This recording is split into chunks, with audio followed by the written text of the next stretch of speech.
Nagsagawa ng mass bloodletting activity ang Sector 5 ng Tau Gamma Phi Fraternity Pasig noong January 25, 2026 sa Kalawaan Barangay Hall bilang bahagi ng kanilang patuloy na advokasya sa pagtulong at pagsuporta sa mga nangangailangan ng dugo.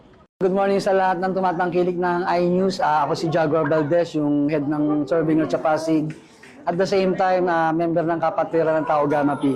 So sinasagawa ngayon yung mass bloodletting ng Sector 5 ng Tau Gamma Phi ng Pasig na kinabibilangan ng chapter ng Kalawaan Proper, Community Chapter, Kalawaan Resettlement Chapter, NASCOR Chapter, Buting Chapter at San Joaquin, kasama rin yung Tau Gamma Sigma ng Kalawaan. So ito yung event na ginagawa namin every 3 months para masustain namin yung pangangailangan ng dugo. Doon sa kapatiran namin, makarami agad kami. Ang ina-expect namin ngayon, maka 150 bags kami na dugo na makukuha ngayong araw dahil nga talagang nagtulong-tulong lahat yung apat na chapter, 5 chapter para may sakatuparan tong bloodletting na to ngayon. Ang bloodletting na to sa pangunguna ng Serving Heart, yung Serving Heart Charity Incorporated namin.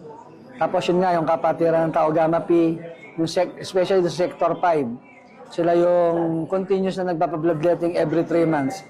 Ipapaikot-ikot lang yung 5 chapter kung sino yung mag-host. At tuloy-tuloy naman yung ginagawa namin na activity. Ang nakalap na dugo ay iimbak at pamamahalaan ng Cardinal Santos Medical Center sa San Juan City na magsisilbing partner hospital ng aktibidad.